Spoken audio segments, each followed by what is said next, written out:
तो आज हम पढ़ने जा रहे हैं मॉडल वर्ब्स के बारे में। किसके बारे में? मॉडल वर्ब्स के बारे में, जिसे हिंदी में बोलते हैं भाववाचक क्रियाएं, विधिवाचक क्रियाएं, रूपात्मक क्रियाएं। तो इसकी एक्सप्लेनेशन देखते हैं और ये कितने प्रकार की होती हैं ये भी देखते हैं। तो वीडियो को स्टार्ट करते हैं और देखते हैं मॉडल वर्ब के बारे में।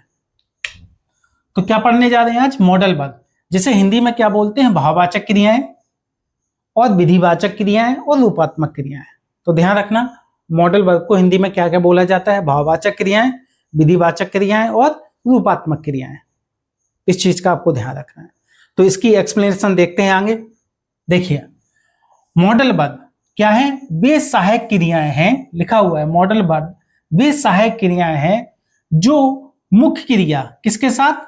मुख्य क्रिया के साथ मिलकर, यानी कि जो मॉडल वर्ब हैं सहायक क्रियाएं होती हैं, मतलब हेल्पिंग वर्ब या ऑक्सिलरी वर्ब होती हैं। जो मॉडल वर्ब होती हैं वो सहायक क्रियाएं होती हैं, यानी कि हेल्पिंग वर्ब या ऑक्सिलरी वर्ब होती हैं, जो क्या करती है? मुख्य क्रिया के साथ मिलकर के। मुख्य क्रिया मतलब मेन वर्ब के साथ मिलकर के क्या करती है? किसी व्यक्ति की एबिलिटी, क्षमता, किसी भी चीज की क्या बताती है? एबिलिटी, क्षमता बताती है। एबिलिटी का मतलब क्षमता, क्षमता का मतलब शक्ति या सामर्थ्य। जैसे मैं इस समुद्र में तैर सकता हूं, तो मेरी शक्ति ही तो बता रहे हैं ना, मेरी सामर्थ्य ही तो बता रहे हैं। मैं इस पत्थर को उठा सकता हूं, तो मेरी शक्ति ही तो है, तभी तो मैं इस पत्थर को उठा सकता हूं ना। तो मेरी किसके बारे में बता रहे हैं? शक्ति के बारे में, सामर्थ्य के बारे में, क्षमता के बारे में बता रहे हैं। तो वहां किसका प्रयोग होगा? मॉडल वर्ब का प्रयोग होगा। वो किसके साथ? मेन वर्ब के साथ प्रयोग होगा। तो ध्यान रखना, एबिलिटी की बात आ जाए वहां आपको क्या लगाना है? मेन वर्ब, मॉडल वर्ब लगाना है मेन वर्ब के साथ। दूसरी देखते हैं, परमिशन, अनुमति। परमिशन मतलब अनुमति, मतलब अनुमति लेने और देने में भी किसका प्रयोग करना है? मॉडल वर्ब का प्रयोग करना है। किसके साथ? मेन वर्ब के साथ। मतलब क्या मैं अंदर आ सकता हूं?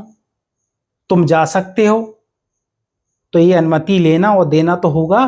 क्या मैं अंदर आ सकता हूं? ये अनुमति लेना होगा। तुम जा सकते हो, ये क्या अनुमति देना होगा। तो ये अनुमति लेने और देने में किसका प्रयोग होता है? मॉडल वर्ब का प्रयोग होता है मेन वर्ब के साथ। किसके साथ? मेन वर्ब के साथ। तो वहां आपको मेन वर्ब के साथ मॉडल वर्ब का प्रयोग करना है, ध्यान रखना। तीसरी देखते हैं, पॉसिबिलिटी, संभावना। पॉसिबिलिटी मतलब संभावना। जहां संभावना की बात आ जाए वहां आपको किसका प्रयोग करना है? मॉडल वर्ब का प्रयोग करना है मेन वर्ब के साथ।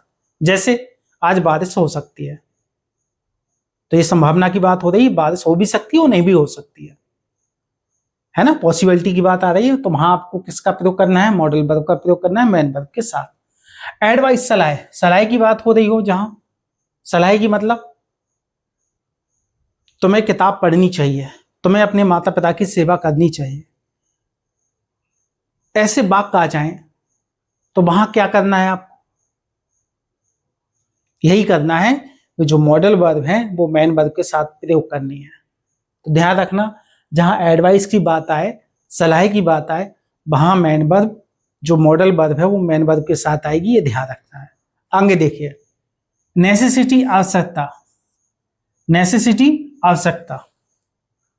जहां आवश्यकता वाली बात आ जाए, नेसेसिटी की बात आ जाए, वहां भी आपको किसका प्रयोग करना है? मॉडल वर्ब का प्रयोग करना है। किसके साथ? मेन वर्ब के साथ। नेसेसिटी, आवश्यकता का मतलब, एक एग्जांपल लेते हैं, मुझे ये करने की जरूरत है, आवश्यकता है।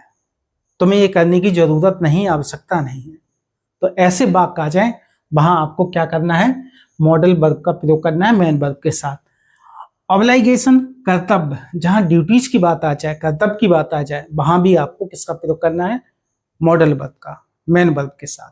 जैसे कोई वाक्य लेते हैं ड्यूटीज का, जैसे तुम्हें अपने माता पिता की सेवा करनी चाहिए, ये तुम्हारी ड्यूटी से, फर्ज है, कर्तव्य है। करनी चाहिए कि नहीं करनी चाहिए? माता पिता की सेवा करनी चाहिए, बिल्कुल करनी चाहिए, है ना। तो वहां किसका, ये फर्ज वाली बात आ रही है, ड्यूटीज की बात आ रही है, तो वहां क्या करना है आपको? मॉडल वर्ब का प्रयोग करना है मेन वर्ब के साथ। तो आदि को व्यक्त करती हैं, ध्यान रखना। तो जो मॉडल वर्ब होती हैं वो सहायक क्रियाएं होती हैं, मैंने चीजें बता दी हैं। मॉडल वर्ब को हिंदी में क्या बोलते हैं? भाववाचक क्रियाएं, विधिवाचक क्रियाएं और रूपात्मक क्रियाएं। तो मॉडल वर्ब की एक्सप्लेनेशन मैंने अच्छे से समझा दी। सहायक क्रियाएं होती हैं, हेल्पिंग वर्ब या ऑक्सिलरी वर्ब होती हैं, जो मुख्य क्रिया के साथ लगती हैं और ये भाव व्यक्त करने के लिए लगती हैं। एबिलिटी की बात आ जाए, क्षमता की बात आ जाए, परमिशन अनुमति की बात आ जाए, पॉसिबिलिटी संभावना की बात आ जाए, एडवाइस सलाह की बात आ जाए, या नेसेसिटी आवश्यकता की बात आ जाए, या ऑब्लिगेशन कर्तव्य की बात आ जाए, वहां आपको किसका प्रयोग करना है? मॉडल वर्ब का प्रयोग करना है मेन वर्ब के साथ। इस चीज का आपको ध्यान रखना है। क्लियर? अब आगे बढ़ते हैं और देखते हैं कि ये कितने प्रकार की होती हैं। तो यहां लिखा हुआ है ये 2 प्रकार की होती हैं। जो मॉडल वर्ब हैं वो कितने प्रकार की होती हैं? 2 प्रकार की होती हैं। पहला प्रकार कौन सा है? Core modal verbs. क्या है? Core modal verbs. और दूसरा प्रकार क्या है? Semi model verb. तो 2 प्रकार होते हैं इसके। तो सबसे पहले किसके बारे में पढ़ते हैं? कोर मॉडल वर्ब के बारे में। कोर मॉडल वर्ब को क्या बोलते हैं? मुख्य भाववाचक क्रियाएं। क्या बोलते हैं? मुख्य भाववाचक क्रियाएं। और सेमी मॉडल वर्ब को क्या बोलते हैं? अर्ध। क्या बोलते हैं? अर्ध भाववाचक क्रियाएं। जो मॉडल वर्ब है वो सहायक क्रियाएं होती हैं, तो क्लियर है। तो इसे क्या बोल सकते हैं? मुख्य भाववाचक सहायक क्रियाएं। क्लियर? तो 2 टाइप होते हैं मॉडल वर्ब के, कोर मॉडल वर्ब और सेमी मॉडल वर्ब। ठीक है, इस चीज का आपको ध्यान रखना है। तो कोर मॉडल वर्ब पढ़ लेते हैं पहले। तो ध्यान रखना है, सबसे पहली कोर मॉडल वर्ब क्या है? कैन। कैन को रखा गया है ना। तो कैन में जहां सकता है, सकती है, ऐसे वर्ड आ जाते हैं, वहां किसका प्रयोग करना है आपको? कैन का प्रयोग करना है। ठीक है ना। तो पहली कोर मॉडल वर्ब है, ध्यान रखना। पहली कोर मॉडल वर्ब कौन सी? कैन। जहां सकता है, सकती आ जाए, वहां किसका प्रयोग करना है आपको? कैन का प्रयोग करना है। दूसरी, सकता था, सका यदि ऐसा आ जाए वाक्य में, तो वहां किसका प्रयोग करना है? कुड का। तो दूसरी कोर मॉडल वर्ब क्या है? कुड। तीसरी, जहां सकता है आ जाए, वहां किसका प्रयोग करना है? मे का। देखो सकता है, सकता है, तो कैन का भी प्रयोग कर सकते हैं और मे का भी प्रयोग कर सकते हैं। इस चीज का आपको ध्यान रखना है। ठीक है, क्लियर? तो जहां सकता है आ जाए, वहां कैन का और मे का। तो तीसरी कोर मॉडल वर्ब कौन सी है? मे। चौथी क्या है? माइट। जहां शायद आ जाए, जिस वाक्य में शायद आ जाए, वहां आपको किसका प्रयोग करना है? माइट का प्रयोग करना है। क्लियर? जहां शायद आ जाए, वहां किसका प्रयोग करना है आपको? माइट का, जिस वाक्य में शायद शब्द आ जाए। क्लियर? अगली देखते हैं कोर मॉडल वर्ब, विल। करेगा, गा, गी, गे, यदि ये वर्ड आ जाते हैं किसी वाक्य में, तो वहां किसका प्रयोग करना है आपको? विल का। किसका? विल का। आगे देखते हैं, जहां करता आ जाए, वहां किसका प्रयोग करोगे? कौन सी कोर मॉडल वर्ब का प्रयोग करोगे? तो वुड का प्रयोग करोगे। किसका? वुड का। आगे देखिए, जहां करेगा आ जाए, गा, गी, गे आ जाए, वहां किसका प्रयोग करोगे? सेल का। देखिए, विल का भी प्रयोग हो रहा है, सेल का भी प्रयोग हो रहा है। करेगा, गागी गे, करेगा, गागी गे, तो विल भी लगा सकते हैं और सेल भी लगा सकते हैं। इस चीज का आपको ध्यान रखना है। क्लियर? तो ये कोर मॉडल वर्ब हो गई, विल भी हो गई, वुड भी हो गई, सेल भी हो गई। आगे देखते हैं कोर मॉडल वर्ब, चाहिए आ जाए, वहां आपको किसका प्रयोग करना है? शुड का। जहां चाहिए आ जाए, वहां आप किसका प्रयोग करोगे? शुड का। इस चीज का आपको ध्यान रखना है, जिस वाक्य में चाहिए आ जाए। आगे देखिए, एक कोर मॉडल और वर्ब है मस्ट। जहां अवश्य या जरूर, जहां अवश्य या जरूर शब्द आ जाए, वहां किस कोर मॉडल वर्ब का प्रयोग करेंगे? मस्ट का। तो हमने कोर मॉडल वर्ब पढ़ ली हैं, पहली, दूसरी, तीसरी, चौथी, पांचवी, छठवीं, सातवीं, आठवीं, नौवीं, यानी कि 9 क्या है? कोर मॉडल वर्ब है। ध्यान रखना, कितनी है? 9 कोर मॉडल वर्ब हैं। अब हम किसके बारे में पढ़ते हैं? सेमी मॉडल वर्ब के बारे में। तो हमने इसके बारे में पढ़ लिया है, मॉडल वर्ब के बारे में, क्या क्या बोलते हैं इसे? भाववाचक क्रियाएं, विधिवाचक क्रियाएं और रूपात्मक क्रियाएं। इसकी एक्सप्लेनेशन अच्छे से देख ली हमने। मॉडल वर्ब की सहायक क्रियाएं होती हैं, हेल्पिंग वर्ब होती हैं, ऑक्सिलरी वर्ब होती है, जो मुख्य क्रिया के साथ मिलकर के हमारी एबिलिटी, परमिशन लेने देने में, पॉसिबिलिटी संभावना में, एडवाइस सलाह में, नेसेसिटी आवश्यकता में, ऑब्लिगेशन कर्तव्य में आदि को व्यक्त करने के लिए मेन वर्ब के साथ मॉडल वर्ब का प्रयोग किया जाता है। इस चीज का आपको ध्यान रखना है। और मॉडल वर्ब 2 प्रकार की होती हैं, कोर मॉडल वर्ब और सेमी मॉडल वर्ब। तो हमने कोर मॉडल वर्ब के बारे में पढ़ लिया है। इसे हिंदी में बोलते हैं मुख्य भाववाचक सहायक क्रियाएं। ध्यान रखना इस चीज का। तो ये कोर मॉडल वर्ब है 9, can, could, may, might, will, would, shall, should और मस्ट। क्लियर? इतना अच्छे से समझ में आ गया। अब पढ़ते हैं सेमी मॉडल वर्ब के बारे में। ओके, तो अब पढ़ते हैं दूसरा टाइप, सेमी मॉडल वर्ब। दूसरा टाइप है मॉडल वर्ब का सेमी मॉडल वर्ब। सेमी को बोलते हैं अर्ध, मॉडल को बोलते हैं भाव सूचक। वर्ब मींस क्रियाएं, यानी कि अर्ध भाव सूचक क्रियाएं, यानी कि अर्ध भाव सूचक सहायक क्रियाएं, इसके बारे में पढ़ते हैं। तो हमने कोर मॉडल वर्ब पढ़ ली थी, अब पढ़ते हैं सेमी मॉडल वर्ब, इनके बारे में पढ़ते हैं। तो कौन कौन सी हैं देख लेते हैं।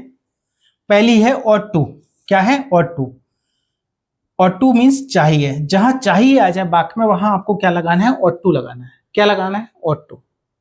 आगे देखते हैं, आगे जो सेमी मॉडल वर्ब्स है वो है नीड टू।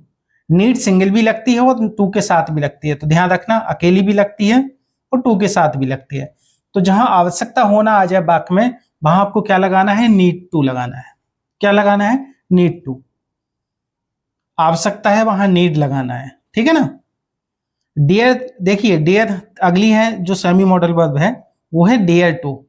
डियर अलग भी लगती है और टू के साथ भी लगती है, तो जहां साहस करना आ जाए वाक्य में वहां आपको क्या लगाना है, डियर टू लगाना है। क्लियर। आगे देखिए semi model verb use to. क्या है, यूज टू, पहले किया करता था, ये पास्ट की आदत को व्यक्त करता है। तो जहां पहले किया करता था ऐसा वाक्य में आ जाए कि मैं पढ़ा करता था, मैं सोया करता था, मैं इतना खाना खाया करता था, तो ऐसी पास्ट की आदत को यदि बताता है तो वहां आपको क्या लगाना है, यूज टू लगाना है, यूज्ड टू। क्लियर। अगली सेमी मॉडल वर्ब है हैव टू। करना पड़ता है, वाक्य में यदि करना पड़ता है ऐसा आ जाता है तो वहां क्या लगाना है आपको, हैव टू। अगली देखिए हैज टू, करना पड़ता है, फिर भी दोबारा आ जाए करना पड़ता है तो हैज टू लगाना है। ध्यान रखना क्या लगाना है, has to. Have to, has to, ध्यान रखना इस चीज का। ओके, करना पड़ता है दोनों में क्या आ रहा है, हैव टू आ रहा है और हैज टू आ रहा है। आगे देखिए करना पड़ा, क्या लिखा है, करना पड़ा। यदि करना पड़ा आ जाए तो वहां क्या लगाना है आपको, हैड टू। क्या लगाना है, हैड टू। ओके, तो 1 2 3 4 5 6 7, 7 हमने सेमी मॉडल वर्ब पढ़ ली है।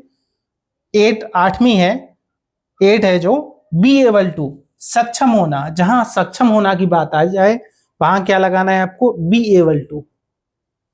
Is are am able to, ठीक है ना। क्या लगाना है, is are am able to, यानी कि बी एबल टू, सक्षम होना के लिए। क्लियर। आगे देखिए बी सपोज्ड टू, जहां अपेक्षित होना आ जाए, अपेक्षित होना वाक्य में वहां आपको क्या लगाना है, be supposed to, be supposed to. Okay. अगली देखिए सेमी मॉडल वर्ब है बी गोइंग टू, करने वाला है। बी गोइंग टू, करने वाला है, ऐसे आ जाए करने वाला है वाक्य में तो क्या लगाना है वहां आपको, बी गोइंग टू। क्लियर। अब बी के साथ इजारे में आती है, वॉज वर्ब भी आती है, जितनी हेल्पिंग वर्ब आती है टू बी में आती है। बी में इसमें भी आती है, बी में इसमें भी आती है, is are am able to, was were able to. Clear, ध्यान रखना इस चीज का। तो बी सपोज टू अपेक्षित होना के लिए, बी गोइंग टू करने वाला के लिए, बी एबल टू सक्षम होना के लिए, हैड टू करना पड़ा के लिए, हैज टू करना पड़ता है, हैव टू करना पड़ता है, यूज टू पहले किया करता था, डेयर टू साहस करना, नीड टू आवश्यकता होना, और टू चाहिए। तो ये क्या पढ़ लिया हमने, सेमी मॉडल वर्ब्स पढ़ लिए हैं, अर्ध भाव सूचक सहायक क्रियाएं। तो क्लियर। तो मॉडल वर्ब्स के बारे में आपका जो डाउट था वो आज क्लियर हो गया है कि कितने प्रकार की मॉडल वर्ब होती हैं, तो आज क्लियर हो गया है इनसे। क्लियर। तो आज हमने मॉडल वर्ब के बारे में पढ़ लिया है, ये 2 प्रकार की होती हैं, कोर मॉडल वर्ब और semi model verb. Core modal verb को हिंदी में बोलते हैं मुख्य भाव सूचक क्रियाएं, सहायक क्रियाएं, और जो सेमी मॉडल वर्ब है इसे बोलते हैं अर्ध भाव सूचक क्रियाएं या रूपात्मक क्रियाएं या रूपात्मक सहायक क्रियाएं। क्लियर। तो मिलते हैं नेक्स्ट वीडियो में, तब तक के लिए थैंक्स।